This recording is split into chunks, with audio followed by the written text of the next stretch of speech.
Thank you so much for that beautiful song rendered by Beautiful ladies. Beautiful Ladies. Amen. Are you happy this morning? Of course, all of us hope to be happy because as David said in the book of Psalm, I was glad when they said unto me, let us go into the house of the Lord. This is the place where you can experience God's presence, experience His peace. Yan yung hindi naranasan ni Thomas when he was not present in their gathering. Kaya sabi niya, wala siyang peace when he was troubled that time. And we praise the Lord for what He had done and what He is doing and what He is about to do.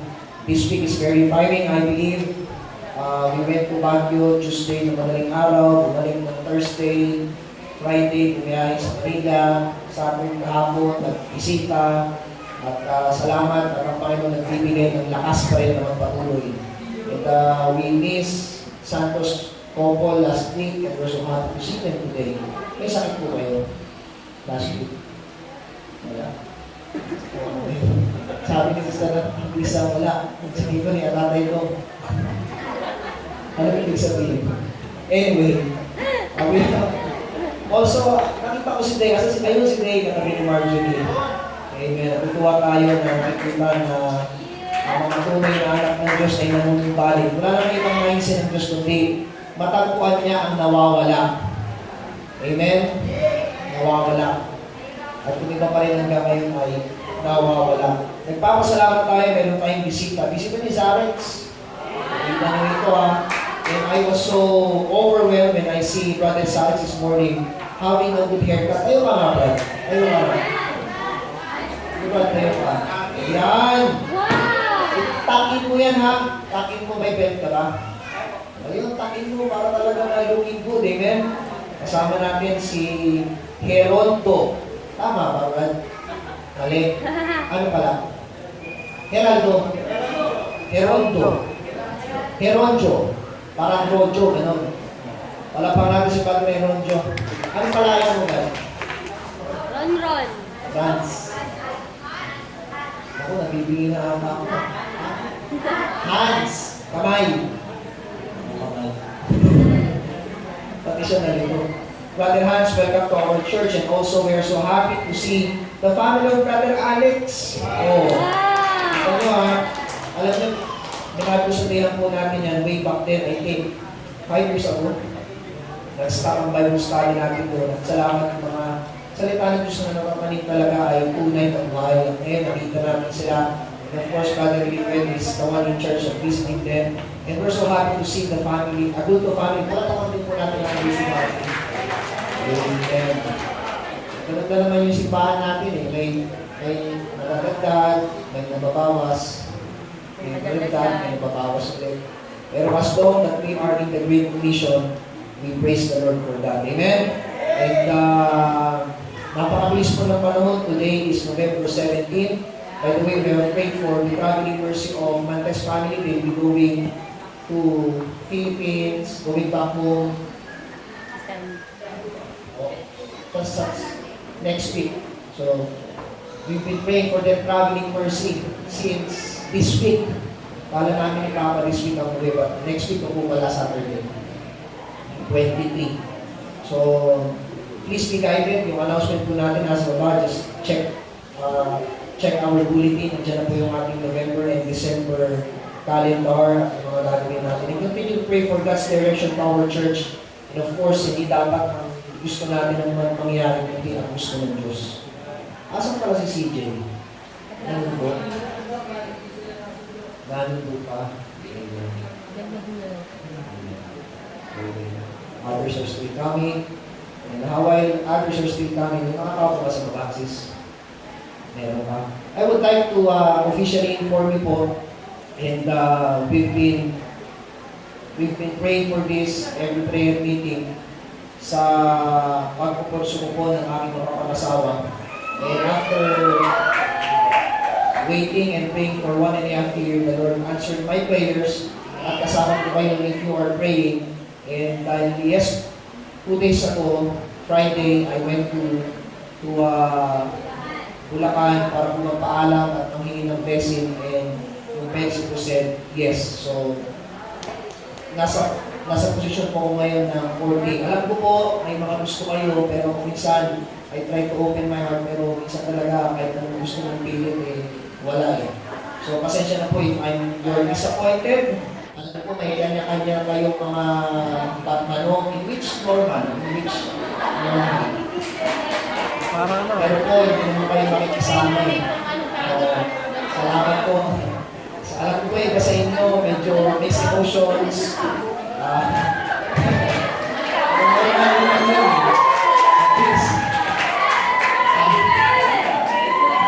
Kaya ako yung sinasabi, just to make myself accountable to you, and in case meron akong mga bagay na nilalandi-landi dyan, at least you know that I am praying and pursuing. Yesterday night, I was talking to Amon and yung mga bagay at salamat kung kayo nanalangin dyan, part kayo dyan.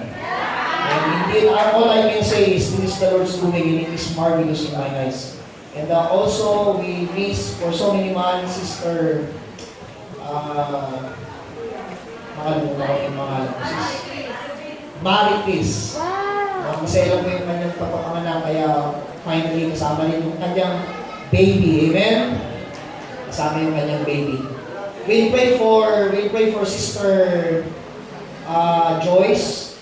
Si AJ po, minessage niya ako this morning at sabi niya, pakinggan sa hospital si AJ sa kasi bilis tayo. Meron silang sakit. So, pray natin that the Lord will continue to extend. So, officially po, church, thank you for praying, and indeed, you are part of this, and we'll see what God will do during the process of courtship.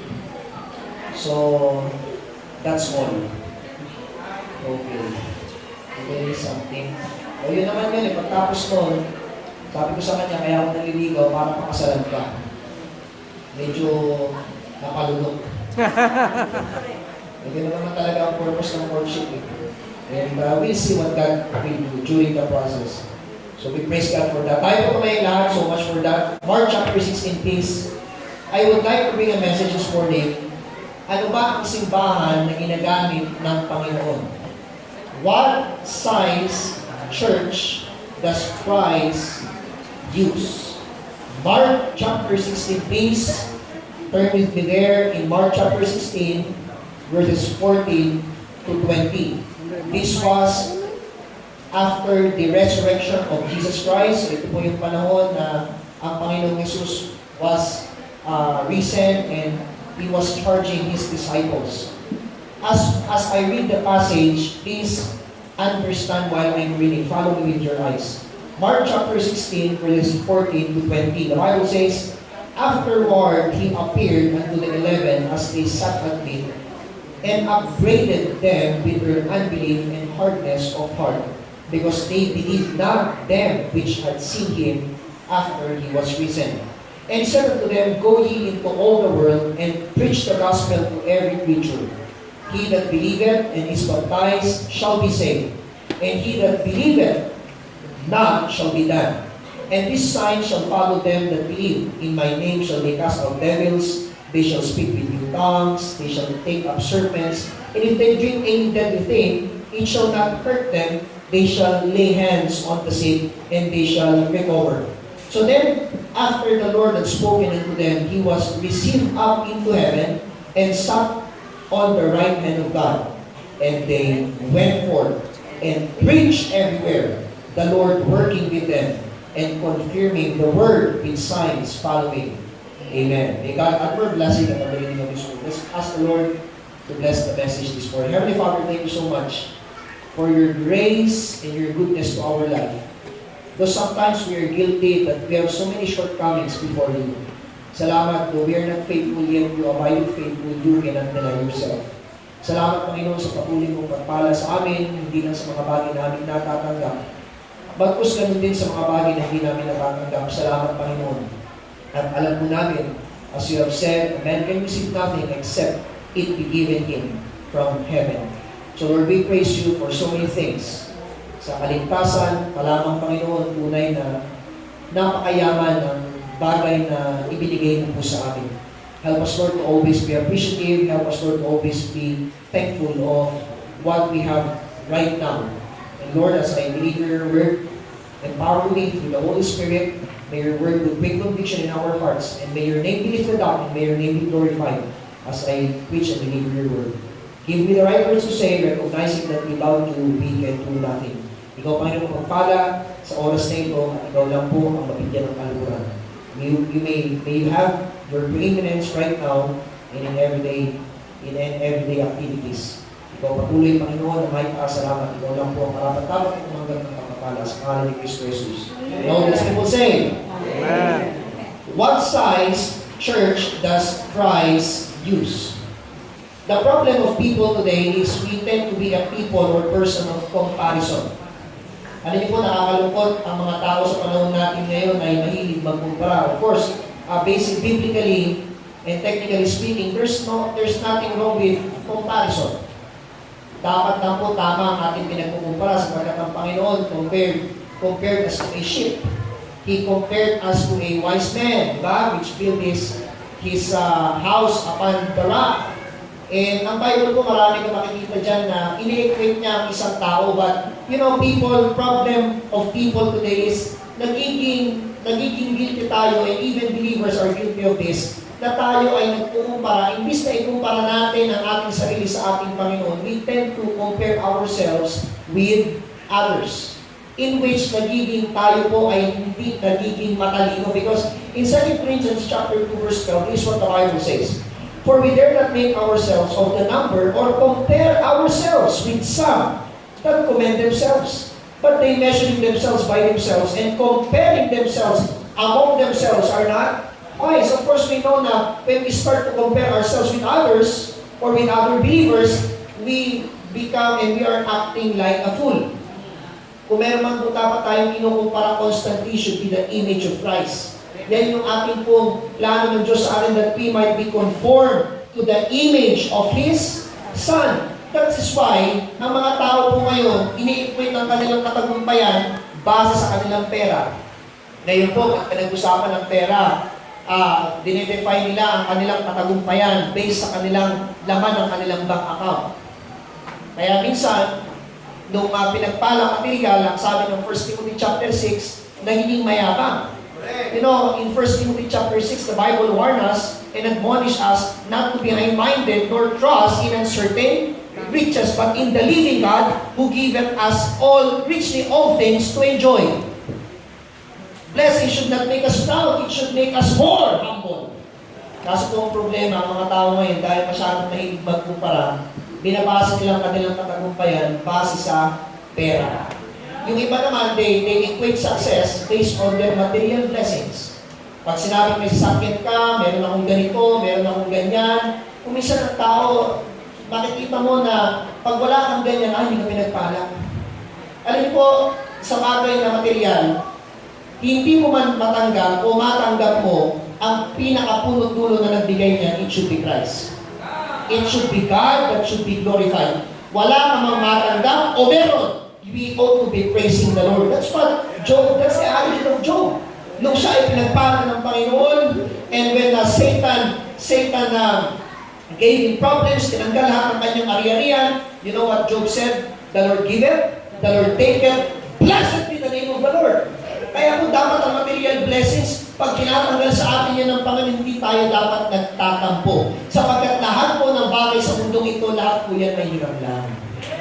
Pero pag ikaw, mali ang comparison mo, you will be bitter against God because of tinatanggal niya sa iyo material ng pagpapala. Yung iba naman, they equate success based on their house.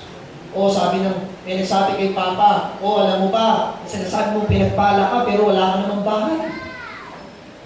You cannot say that you are successful kung ikaw ay walang bahay. Does it mean to say ang Panginoon hindi matagumpay dahil wala siyang tahanan? When there's a disciple that want to follow him, sabi niya, foxes have holes, birds of nests, but the Son of Man has no place where to lay his head. Do not base your success based on what you have. Yung iba naman po sa church, pag-usapan naman ng simbahan, batayan minsan ng mga simbahan ay bilang ng mga attendance. Ang attendance ko, 1,000. Nowhere in the Bible that you can find na kailanman po binibilang ang attendance. Pero ang panahon ng mga Baptist ngayon, Kung sila ang malaki, sila ang pinagpala material, para sila na ang authority. In which very dangerous. Yung iba po, they equate success, the church success, based on the bigness of the building. Alam niyo kung palaki lang ng building, italo tayo kay Iglesia ni Cristo. Go to Bulacan, at makikita mo doon yung arena. At tinalo yan ni Kibuloy, stop! Naalala ko yung storya ni Kibuloy. Nagpa-crusade siya sa Davao. At ang daming tao. At pinapagaling niya daw yung mga sakit sa may crusade eh. Meron doon inakyat na wheelchair. Inakyat siya, tulak-tulak. Sabi niya ganyan, ikaw, wheelchair eh. Sa pangalan ko, tumayo ka. Tumayo? Kulang yung mga tao. Kita niya na. Tumalon ka. Tumalon. Bira. Ang lupit talaga ni Kibuloysta. Diba? Tumakbo ka. Tumakbo, bilis. Maya-maya, nilapitan niya ako. Ano masasabi mo? Ano masasabi mo? Pastor, lagpanin ako. Nag-get si Gwen after 5 seconds. You see, minsan ang tao,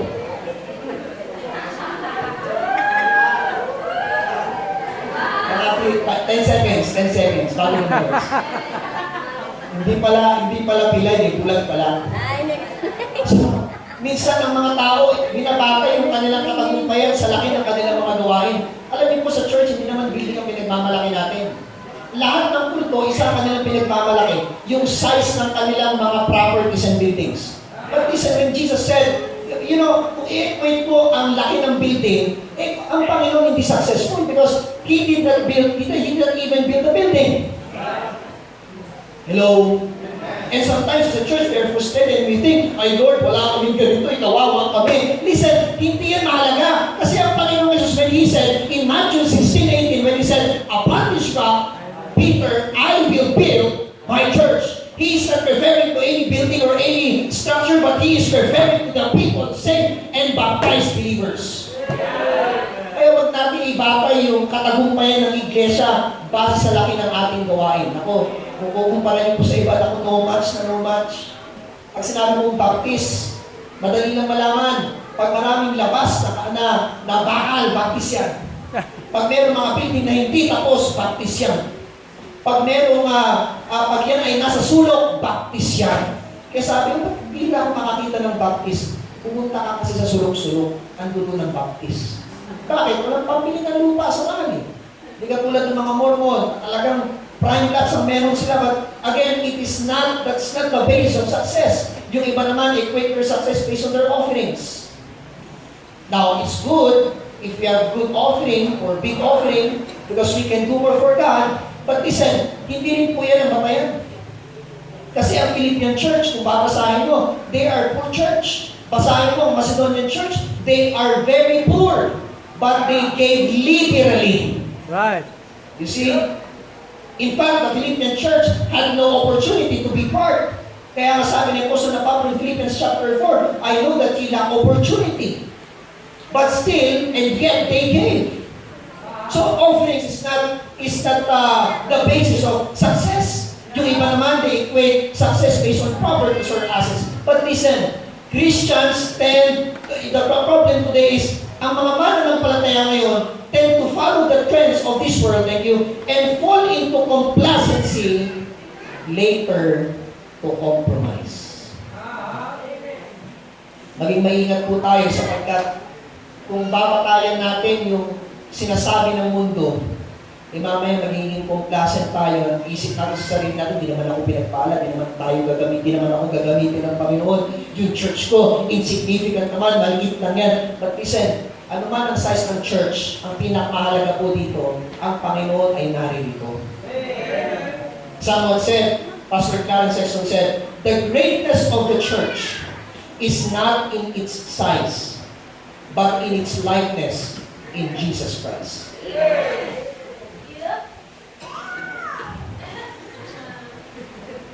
Hi. Nakikinig ka ba? Thank you.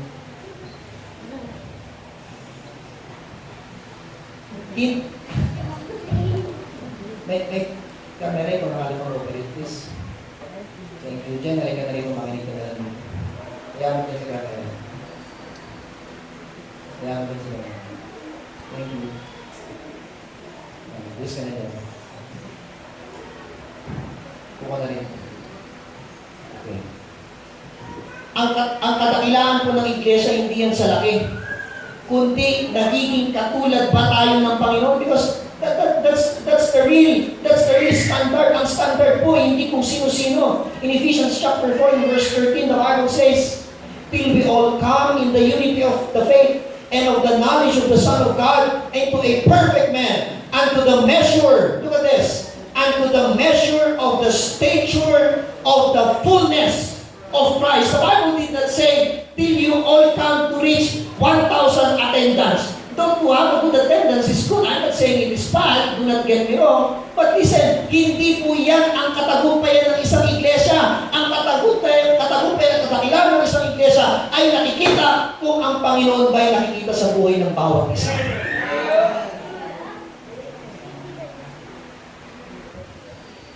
That's why it says in verse 15, but speaking the truth in love, may grow up into Him in all things, which is the head, even Christ. He is not referring to church attendance there. Kaya po hindi ibig sabihin, konti tayo ay hindi na tayo kayang gamitin ng Diyos.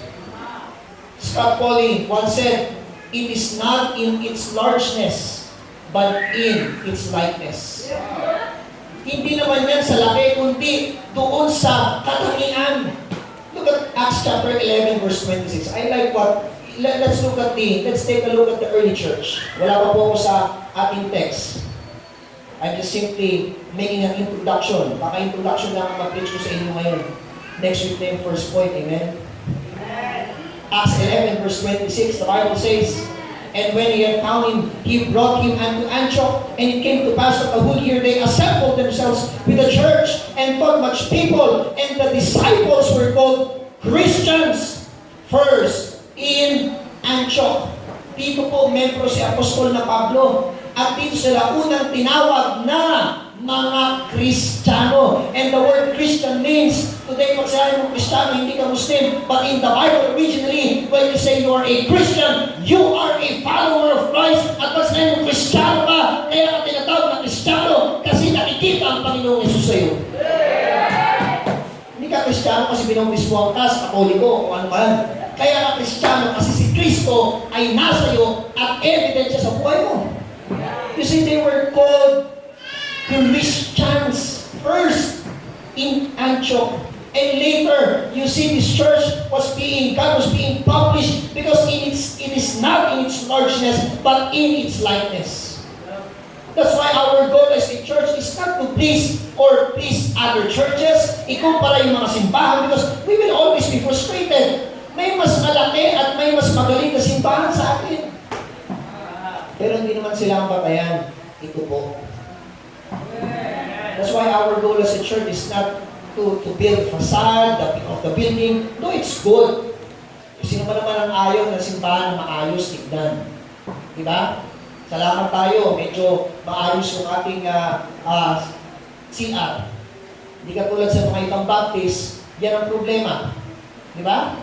Salamat na sa mga men natin na volunteer na i-renovate yan at salamat, very comfortable kayo na nag-CR dyan because of someone who worked behind the scene. And we praise God for that. You know, in the Bible, largeness is not mentioned or even described. Punta tayo sa Revelation chapter 2. Wala akong mababasa dyan na binanggit yung laki o bilang. Look at Revelation chapter 2. This was a personal letter of the Lord Jesus Christ to the churches, to the 7 churches in Asia. Are you familiar with this? 7 churches in Asia. At alam niyo po anong sabi ng Panginoon? This was a personal letter from Jesus Himself. And also not only a personal letter, but also a prophetic letter. Ang sabi in chapter 2, verse 1, and to the angel of the church of Ephesus, write these things, saying unto he, holdeth the 7 stars in his right hand, walking in the midst of the 7 golden candlesticks. And he said in verse 2, I know thy works. Pagdating sa chapter 8, verse 8, sa Smyrna, ang sabi niya ulit, verse 9, I know thy works.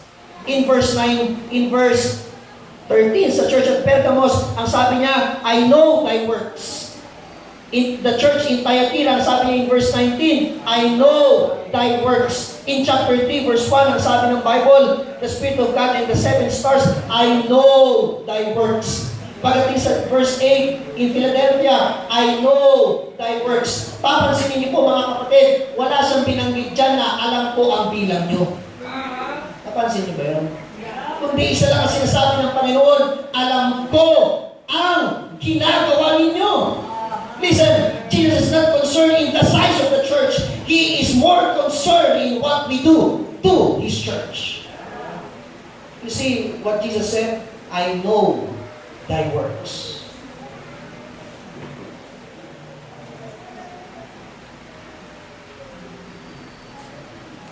I know it's hard.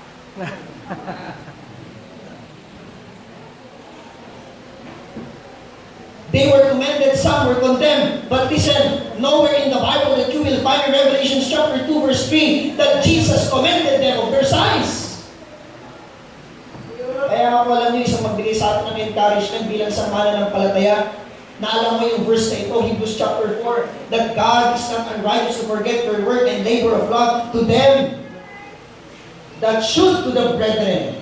Alam ng Diyos ang ginagawa natin, mga kapatid. Regardless kung ano man ang size natin, hindi po nagmamatter rin. Ang nagmamatter, mga kapatid, yung ating ginagawa sa kanyang simbahan. We believe, I believe with all my heart, that there's only one church that Jesus built, and that is a Baptist. Kung di kayo naniniwala dyan, ba't pa kayo nag-Baptist? You cannot say that you're in the right place if you cannot say that the church is, the church is the pillar and the ground of truth. Kung sa simbahan, walang alingin ng katotohanan, at tagapon ng katotohanan, that's not the church of Jesus. Because what I know as far as my Bible is concerned, that He built His church. And the Bible says, without controversy, great is the mystery of godliness, Christ manifest in the flesh. Seed of angels. Lahat po yan, konektado yan sa simbahan, mga kapatid. Kaya nga, ang paalala niya palagi, ano ang ginagawa mo sa Kanya? Apart from church, saan ka maglilingkod? Saan ka magpapatuloy? Saan ka bibilang na tapat? Kung hindi ka Baptist, paano ka aawardan ng Lord yung faithful in church attendance if in the first place you are not a member of His church? That's why matigas po tayo dyan. We believe in biblical authority.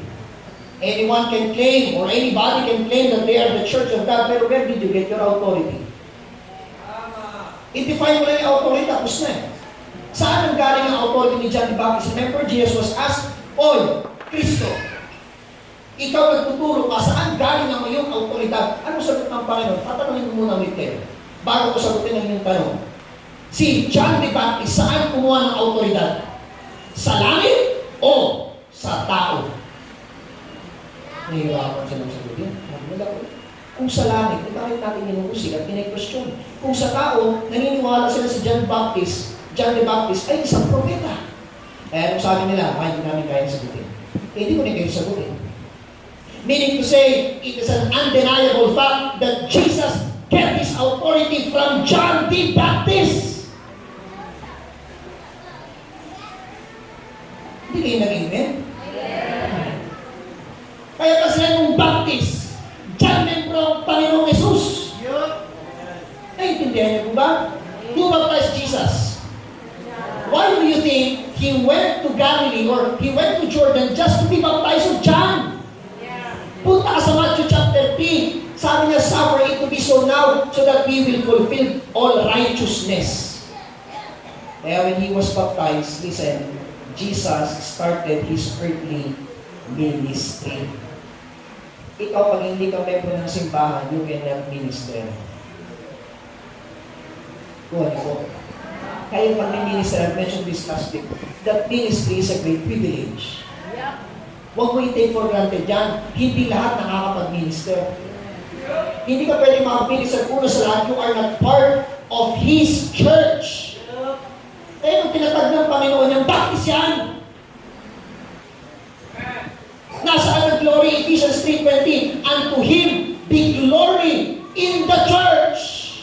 by Christ Jesus forever. Amen. Wala nang magtatalo dyan.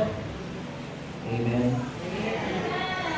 Eh, nung sinabi ng Panginoon in Matthew 16, upon this rock, I will build my, sa akin, hindi iyo, sa kanyang simbahan. Kaya nga po sa Acts, pagdating sa Acts, lahat ng nababautismuhan, anong tawag? Tagasunod ni Kristo. Bakit?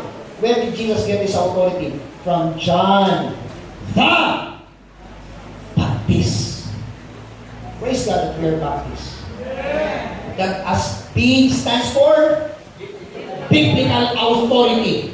That we believe as Baptists that there is no other authority apart from the Word of God. Wala nang iba. Ito lang. Amen? And we should measure our church based in His Word.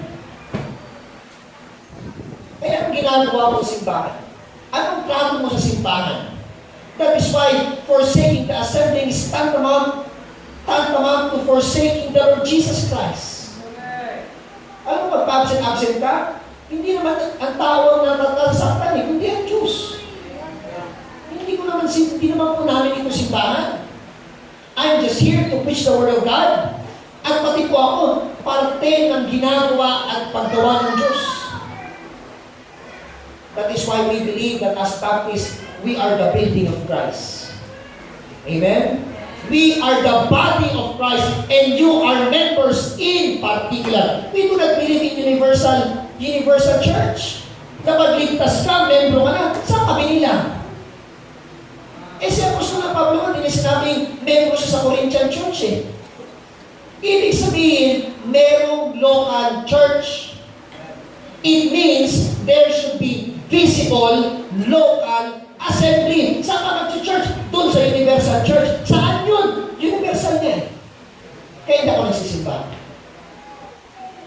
Pwede ba yun? Kung Universal Church, then ano bang purpose ng Hebrews chapter 13? That obey them that have the rule over you and submit yourselves for they watch for your souls. Paano i-apply yung wala kang church na pinagbibilangan? Ang tanong i-violate? Naintindihan niyo po ba? Amen ba? Ayaw mag-amen. Ako na mag-amen. Amen! Pag pinag-usapan ng Baptist, mga kapatid, ito ang ating ground. And we should get excited that we are in the right church, that we are in the right place, na ito, dito ko malulutog ng Diyos, nandito ang alwalatian ng Diyos, kaya dito ko magpatuloy. Praise God for that. We are His building, we are His body, and also we are His bride. 2 Corinthians 13, ang liwanag niyan. That I have espoused you to one husband. Sino yung bride? The church. Eh kung may bride, merong groom. Sino yung groom? Si Christ. Sino yung bride? Tayo. Punta nga kayo sa 2 Corinthians 13. Papasa ko sa inyo.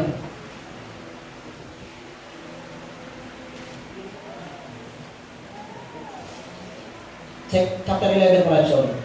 Chapter 11. Yan yung sabi ng Bible. For I am jealous over you with godly jealousy. Bakit? For I have espoused you to one. Sino yan?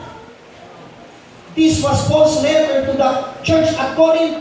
Ang sabi niya, kayo ay ikakasal sa isang husband para kayo ay ipresenta ko bilang isang wasto puro sa Panginoong Jesus. It talks about the church, right? Hello. Kung merong groom, may bride, o sino naman pala yung best man? It was John the Baptist. Amen! Kasi Bible ba yan? Mapapasa ko rin sa inyo. John. Baka yung case na hindi kayo matibay sa doktrina ng iglesia, ay baka maraming maloko sa inyo. We believe as far as the Bible is concerned. Amen? Kaya mga nagsasabi, hindi tayo Baptist bride. Mali yan! We are Baptist briders.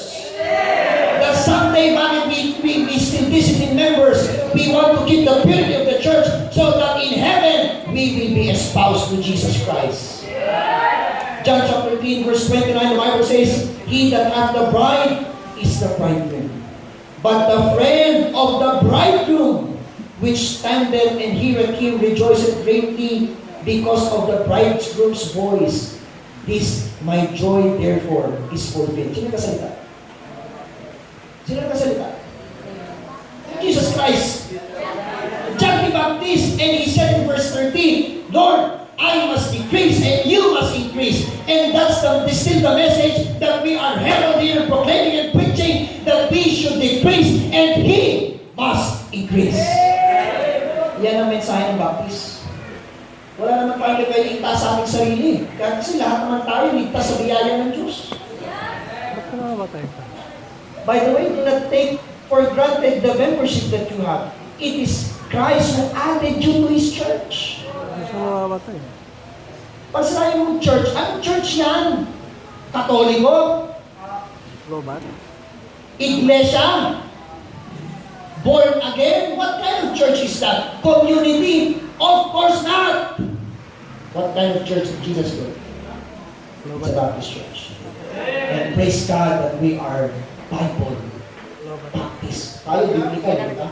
Kaya kung meron kami nakabiblical doon sa Olongapo tayo. Bakit? Ang pangalan sa iba natin, Scripture, Baptist Church. Ano sabi ng Bible?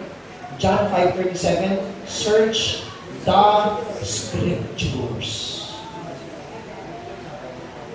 Scripture na, Bible na, Baptist pa. Ay, Bible na Bible eh. Amen? Hindi na parang hindi kayo excited. Ba kayo? Baka meron sa inyo naniniwalang universal dito, ha? If there is no such thing as universal church, bakit? There is no such thing as universal offering.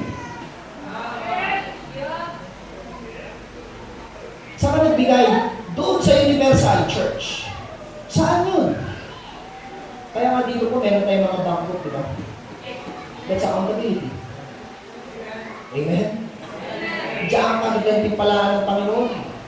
So just to make a clarification of that the Bible, God is not concerned in the size of the church. He is more concerned in what we do to His church.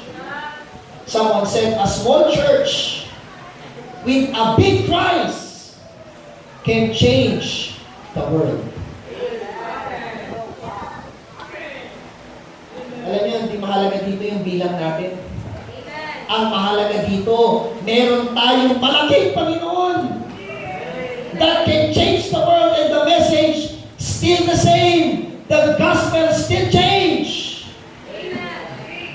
Alam niyo, kung walang gospel, walang mababago sa atin. Yung mga dating adik, yung mga dating manginginom, yung mga dating mga siraulo, mga adik sa kung ano-ano, nung naligtas pa, you will never be the same again. Di ba? Yan ang bagay na dakila sa ating Panginoon. Let's take for example the church in Jerusalem. Go to Acts chapter 1. Tignan niyo po how many when they started. Nung binilang sila, ano po ilan lang sila? Go to Acts 1:13 verse 13. And when they were come in, they went up into an upper room where abode both Peter and James and John and Andrew, Philip and Thomas, Bartholomew and Matthew, James and Alphaeus, and Simon Zelotes and Judas the brother of James. These all continued with one accord in prayer and supplication with the women, and Mary the mother of Jesus, and with his brethren. And in those days, Peter stood up in the midst of the disciples and said, the numbers of names together were about how many? Nung una po nilang nagsisimula sila, ang bilang lang nila ay 120 piraso.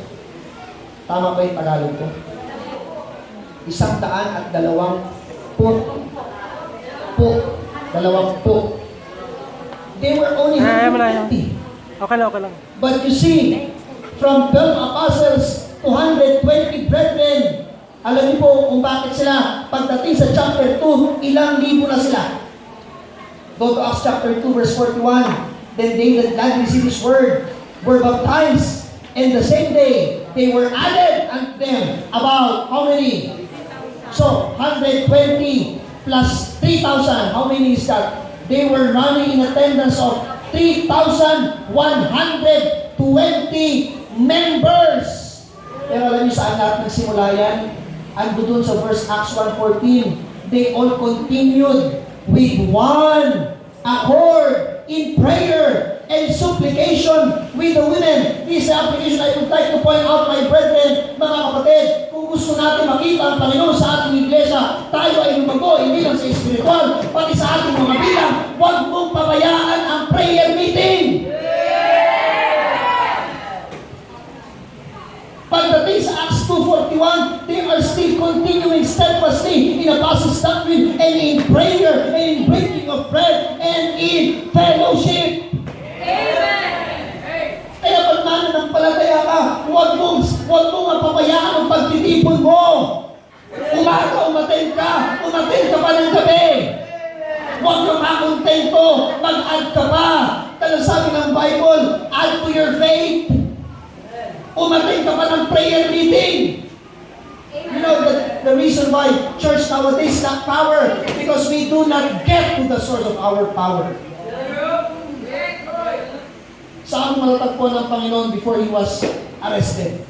He was there praying. Diyos na yun, ha? Tayo Diyos-Diyosan eh. He could have called these 10,000 angels to destroy the world, but He didn't do that. Nasaan mo siya matatagpuan? Hindi siya nagbabay ng sinabi, Diyos ako, kaya ko yan. Si baby lang yan. Si Uya. But you see, where you will find him before he was arrested? He was in, someone said, Gethsemane. Gethsemane.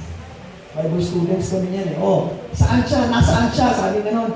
Nung siya ay bago, arestuin. Pastor, nasa Gethsemane. But listen, we need the source of our strength, and the source of our strength is prayer. That's why Paul said in the Thessalonian church in 1 Thessalonians chapter 5, pray without ceasing. Amen. Alam mo, pag hindi ka nananalangin at napapamaya ka sa prayer meeting, hindi ka nagbabantay. Kasi ang pananalangin kasama yung pagbabantay. Pag ikaw hindi ka nagpipray, mayabang ka kasi. Diba sabi ng Panginoon, watch and pray, lest we come into temptation. The spirit is willing, but the flesh is weak.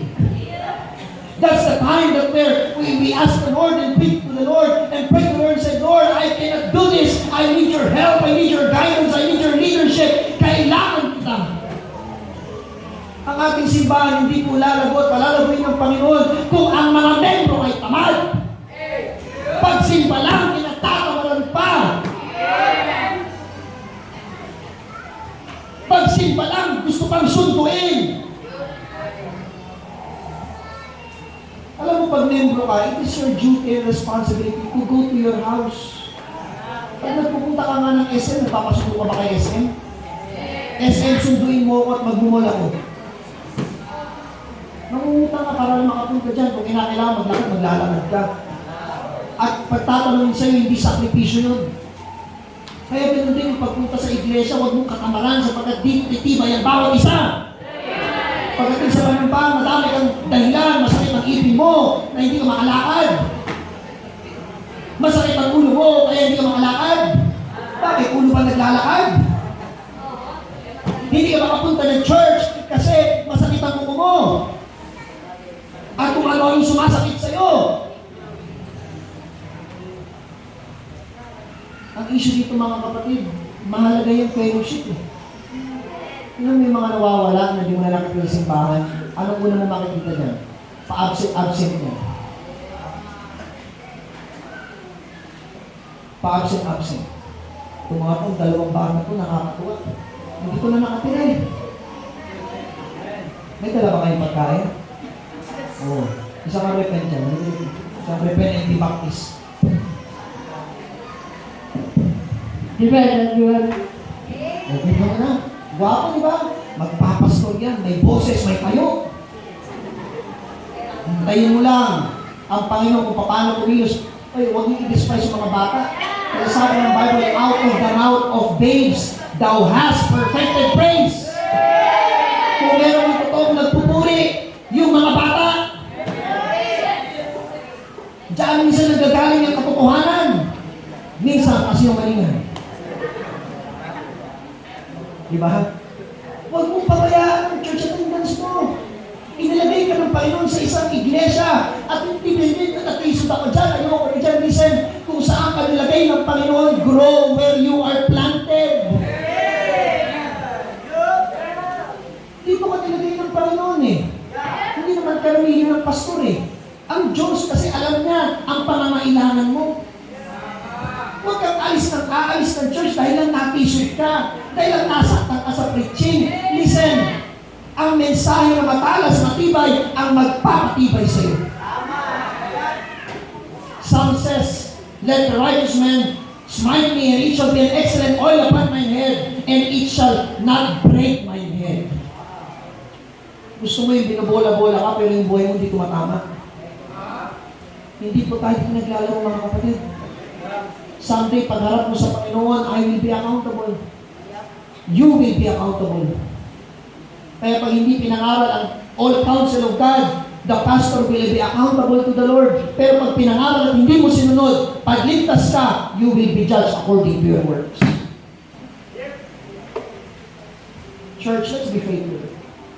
Regardless kung ilan ang bilang natin, maaaring discourage ka. Ay, gano'n, ayoko na umating kasi kung hindi ka nandito dito para maghanap ng maganda at ang biktima ng magaganda.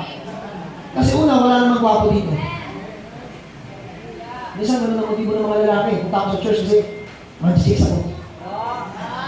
Ay, maghanap ko ng prospect ko. Hindi yan ang dahilan, ba't ka nandito? Nandito ka para makinig ka ng salita ng Diyos.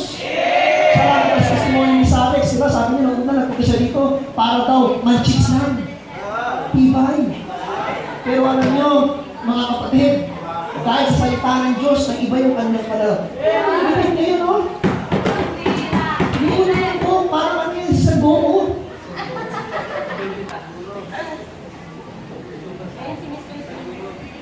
Ngayon, si Mr. Clean na. Magkamukha na tayo. Magkamukha na tayo. Huwag tayo magkatabi-tabi, baka sumabog tayo. Hindi ba nakakatuwa yan, ang little by little ang Panginoon nag-iitas na nagbabago?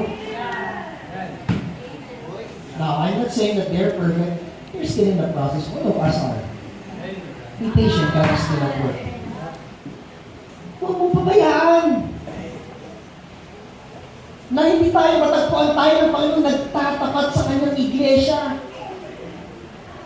Paano mo sabing faithful ka? Hindi ka naman madalas umaatin. Ang tawag sa'yo, now you see, now you don't. Pero kung bang nakita ang pamilya na ganyan, hindi. We are a family. We are part of the body of Christ. Listen, iba po ang family of God sa body of Christ. Balik na naman tayo sa Baptist distinctive. Sa Baptist pride na naman. Pag naligtas ka, ang tawag sa'yo, family of God, John 1:12-13. Pag ikaw ay nakabautismo, saan ka dinagdag? Hindi ka dinagdag. Sinalpak. The church is not the building. Hindi ka CJ dinagdag at binakong ka dyan sa lupa. At sabi ikaw, dagdag ka na ngayon, building ka na. No. Saan ka dinagdag? Sa body of Christ. Kaya kapag ikaw nagdisiplina ka, your membership will be revoked. Tatanggalin niya ng church, Matthew 18, di ba? Asan ka na ngayon? Family of God ka lang, pero hindi ka na parte ng iglesia. Bakit? Baka may matitisuhan ka pa. Kaya yung mga under-discipline dyan, mga kapatid, baka kala nyo umaattend kayo, membro kayo sa simbahan. Pag under-discipline ka, hindi mo pa tinatama ang yung mga ginawang pagkakamali, you are not yet part and member of the body of Christ. This is the Church of Jesus.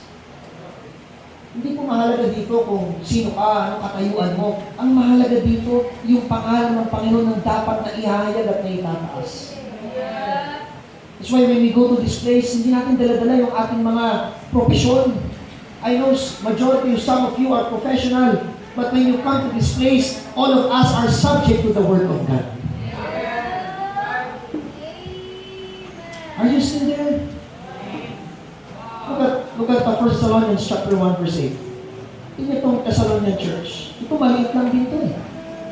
Pero tignan nyo, a church that has a big heart for God can do great things. That is why we keep on challenging you to give, to abound in good works. Bakit po? Sapagkat ang Panginoon ang makita sa ating iglesia. We're not raising money just to get money from you. We are trying to teach you to build your faith in our God. Look at 1 Thessalonians chapter 1 verse 8. Ito yung simbahan na kakunti, pero alam nyo, sa kanila lalo nakilala ang Panginoon. Kaya yung sabi sa 2 Thessalonians 1:8. Okay naman magbasa. Ready? Nandiyan na kayo? 1 Thessalonians chapter 1 verse 8. Ready? All together. Verse ano muna?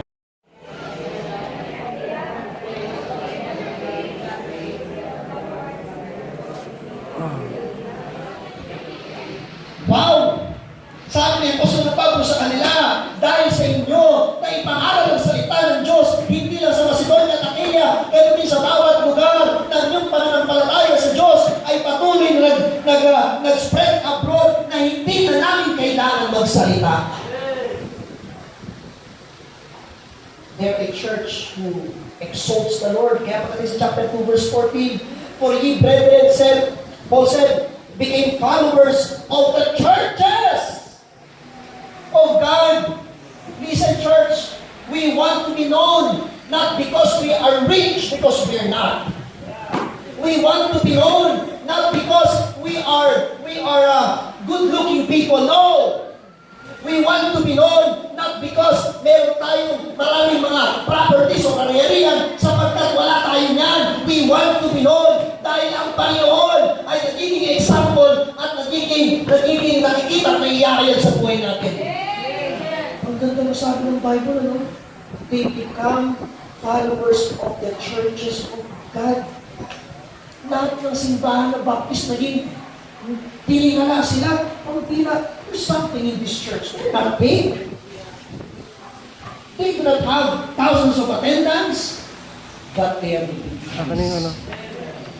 Kaya aswang ng Panginoon Jesus nalulugod sa atin, dapat lalo tayo magposikin ang Panginoon ay malugod sa buhay natin. Hindi malugod kung sino-sino.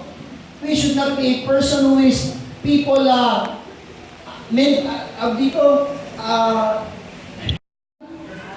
personality driven. Pag iba lang ng aral, ay ayaw mo nang makinig. I was listening to the opinion of Brother Ramon last Wednesday. He preached, nasa bagay po kami yan. After our session, I take time to hear what Brother Ramon preached, and I was blessed. Faithfulness in the church, faithfulness in your service, in your job, in your wife, in your family. You know, blessing, it really bless your heart. Kahit sino man nagsalita dyan, basta salita ng Diyos na nagpapahayan, ay dapat lalo ka nag-amen, Lord, amen. Praise the Lord. Buhay ka. Alam mo yung tao yung pamahal, makikita mo yan sa itsura, kaya nagpot na yan. Pag makausap niya ng minamahal niya, kising na nising yan. Hindi ako yun, hindi ako yun. Diba? We want as a church to make Christ known. But let me ask you personally, pag titignan kaya ang buhay mo, makikita kaya ang Diyos sa buhay mo? Uy, alam mo, Sister Rhea, there's something in this person na something extraordinary. Wow! Ayun din. Uy, Brother Marco, magwapo pero hindi na bababae. Faithful. Alam mo ba yung buhay natin, witness tayo? Binabasa tayo ng mga tao na sa atin, nasa paligid. Kasi influencers tayo yan eh. We are read and known of all men. Pag tinignan ba ang buhay natin, sino makikita? Makikita ba kung ang munduhan? Ay, ito, alam ko to, si ano to, si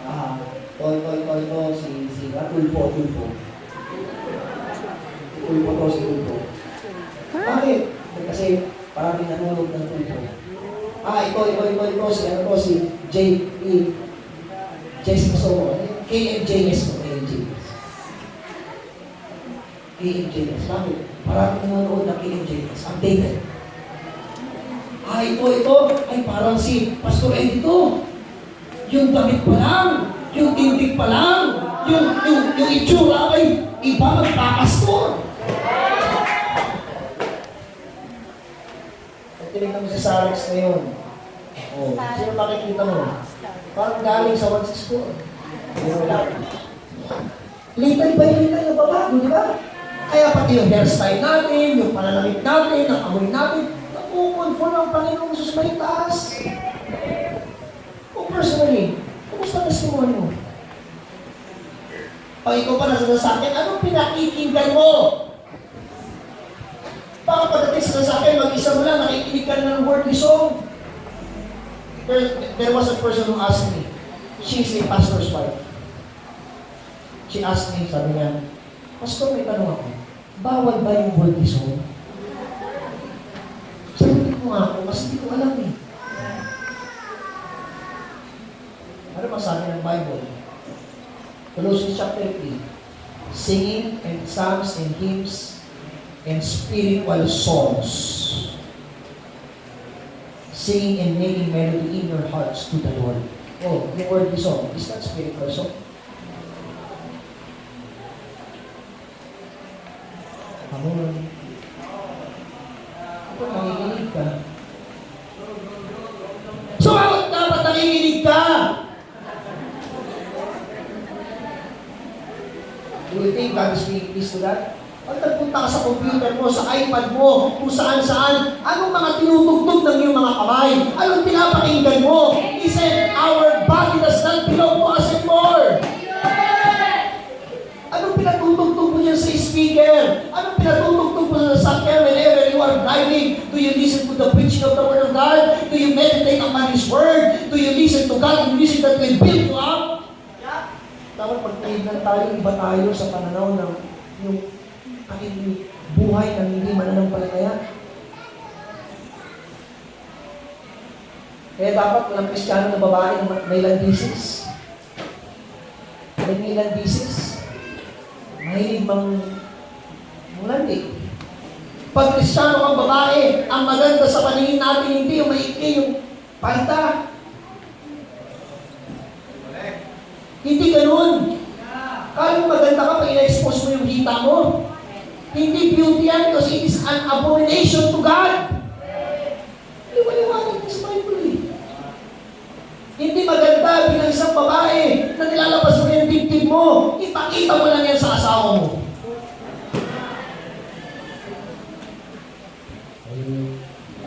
Saan pa ba kayo? Iba yung buhay natin eh. Dati ganyan ka, ang beauty sa'yo, lalabas mo lahat. Ganyan ang mundo eh. Puhuparang ka ba? Dati, taga-Sampalis ka lang, di ba? Nung Katoliko ka, naging Baptist, taga-Sampalis ka rin. Pag isang Sampalis, samba, alis. Yun, nag-gets nyo? Ang Katoliko ganun, Sampalis, samba, alis. Pero pag Kristiyano ka, iba ka dapat, pagtapos ng Sunday school, you still don't do it. Kamusta ka na? Nakasarap ko na. Amen. I pray for you. You should exhort one another. Diba? Kapatid, ganda ng tingin mo ha. Mukhang dalawa na ata ako. Bakit? Ang ganyan. Kamusta ka na? Napasalamat ako, nagpapatuloy ka na.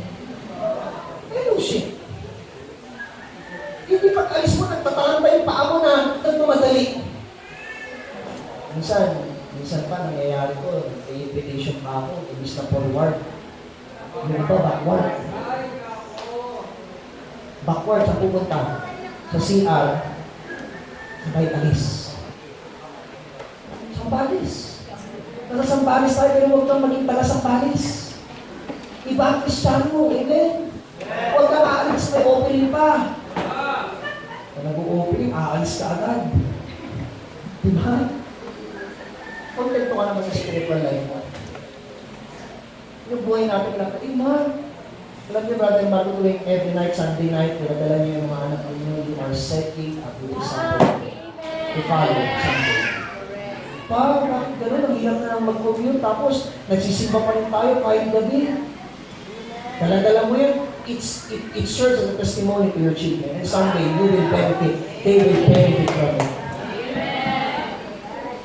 Hindi po birthday niya, dapat hindi maging ba natin yung mga bata sa simbahan? Kayo naman yung mga bata, kayo naman mga wala pang anak, huwag nyo istorboy ng bata, paupuin nyo, huwag nyo laruin. At kayo mga magulang, disiplinahin nyo, huwag nyo kung pananako o si pastor. Ba't ako nayari ka dyan? Anong nangyari? Sa iba tinatakot mo sa'yo, walang takot, ikaw dapat paluin eh. Kasi nakaka-HP yung mga magulang eh. Alam mo yung HP?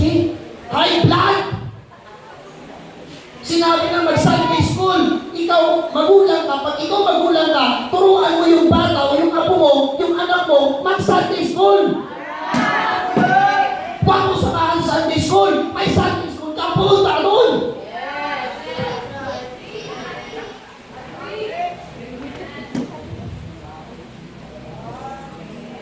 But example ka eh. Let me speak from my heart. Hindi po tama yung ginagawa niyo. May anak ka, ibigay mo sa school ka, magpunta ka sa school, matuto ka din. Ano pala mo, magaling ka, may alam ka na. Matuto ka dahil pag ganyan ang ginagawa mo, pag laki ng anak mo, hindi magpapahalaga sa Sunday school yan. Bakit? But example ka eh.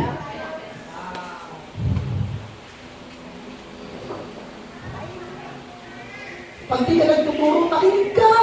Huwag ka palakad-lakad. Supervisor. I enjoyed listening to Brother Marco last Sunday. I was really tired. Pinatulong ko sa rin department ko. I'm not feeling well. But I listened to him. And I was blessed. Yung believer lang ito. Pero may matututunan ka.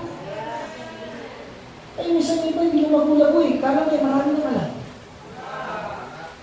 Papasukin mo sa Sunday school yan.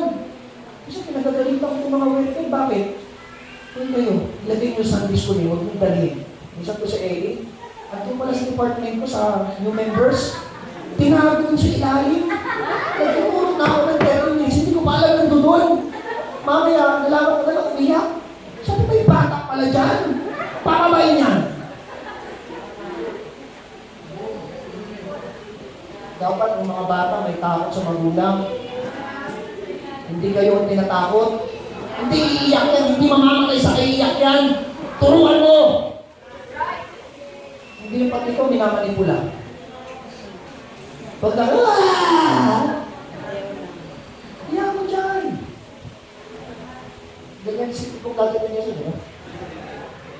O, tignan mo ngayon, ginagamit na ng panginosa pa. Ayun, wala na. Ayun, sa likod. O. Binigay kang yan eh. Ayaw magpakuha ng bata, iyak ng iyak. Kinig na ako, hindi na dito. Ngayon, ginagamit na ng Lord. Magpapastor pa lang ako. Nag-pray na rin ng partner. Okay, wala mo yung kasama na. Hindi pa graduate yan. Hindi pa graduate yan. Nag-pray pa lang. Nag-pray pa lang. We should be different as a church. Dapat sa church may disiplina mga kapatid. Yung mga kinainan mo, practical. Yung bawal ko, huwag mo tigil sa ilalim. Baka kainin niya ng mga bata. Huwag mo ilalagay mo kang discipline. Yung song mo, ingatan mo, pakita mo sa mga anak mo na dapat ang church premise ay maayos. Mag-behave sila. Ganyan kami dati, pinapaupo ko niya, kahit tulog kami, dyan pa rin kami. Kaya paglaki ko, tulog-gas pa rin ako eh. Dati, di ba? Pero at least, nandiyan ako, nakaupo. Disiplina. Ikaw, pag magulang, katayo man ng tayo, but example ka. You set an example to your children. I'm excited what God will do. If God will allow me to have a family, and I will learn the way my parents reared us. Example yun. Sana tututo itong anak nila Brother Marco ng ganyang suot. So, magulang. Pero si Sister Jara yung kanyang testimony ng kanyang anak. Ito ko po yun, sinulatan yung bagyo. Kala ko mga bata minsan din nakikinig.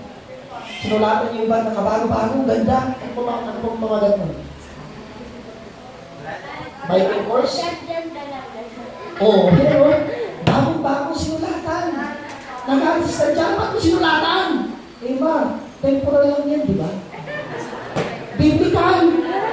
O saan mo natututunan yan? Sa church. nagalit?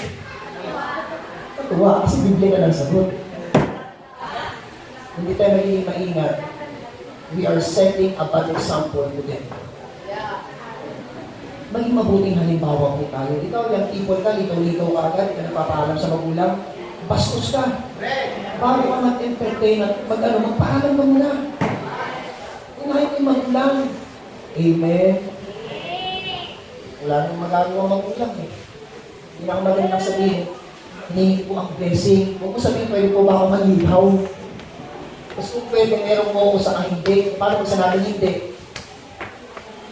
Yari ka na, di ba? Paalam ka muna, daan mo sa proseso. Then Sunday, mga babae, kaya kayo heartbreak. Kasi over the bakod kayo eh. Hindi kayo paalam eh. Ba't ko ba ako nakaturo? Ito, pusa yung kumukuha ng kamay ko eh. Hindi paalam, yung iba paalam eh. Or, for your information, kanina, hindi magpaalam eh. Paalam. Huwag ganun. Huwag ganun. Kaya ngayon, pag nag-break kayo, walang mag-counsel sa'yo na maayos. Bakit? Wala eh.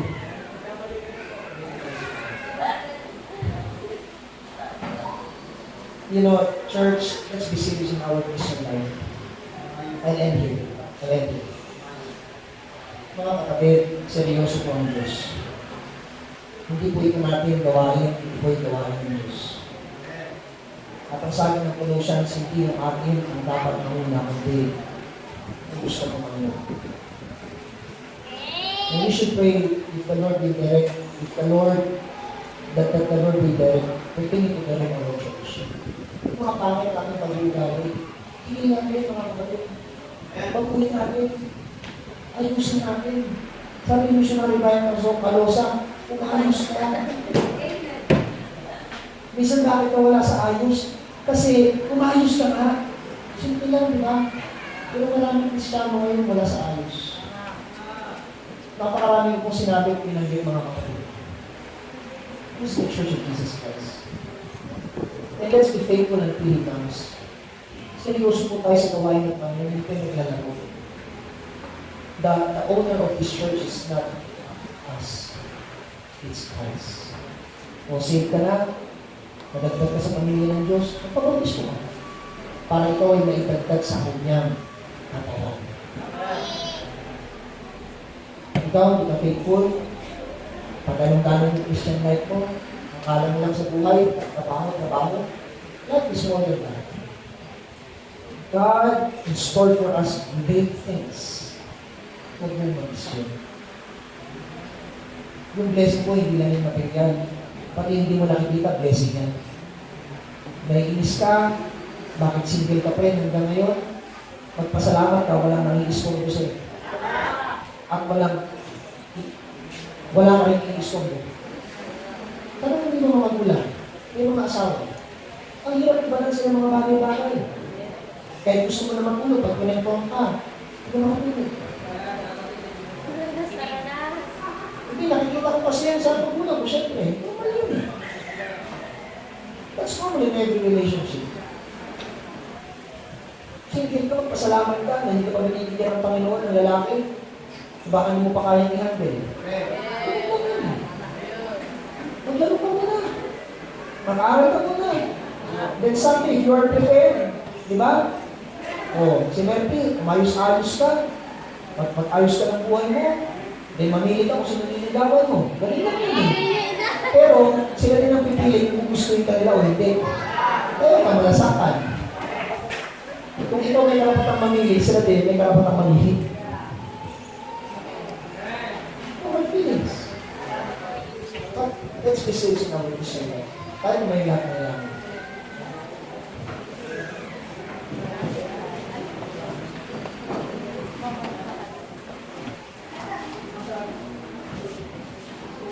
Panginoon, salamat po sa umaga nito. Salamat sa kalas at nalimutan na ng mga salita. Lord, help us to be known as a church that proclaim, preach thy word. A church that edify, walang ibang tinataas kundi yung pangalan. Panginoon, I plead before you. I rest my case to you. Na kung meron mang Panginoon sa aming kalagitnaan na merong mananampalataya na hindi maayos ang kanyang buhay sa inyong harapan. Sa po ay pumunta ng altar at ito hindi ng tawad sa inyo. At ikaw pa rin bigay sa amin ng biyaya. Bago bubuksan Panginoon ang imbitasyon. Ang mensahe na pakaliwanag, ikaw na po ang kumilo sa puso ng bawat isa. Binibigay ko at nagkakatiwala sa inyong lahat sa pangalan ni Jesus. Amen. The altar is now open. God is speaking to you. Do not stay where you are. But you come with old-fashioned offering and say, Lord, I have sinned against you. Lord, I am not faithful as I am supposed to be faithful.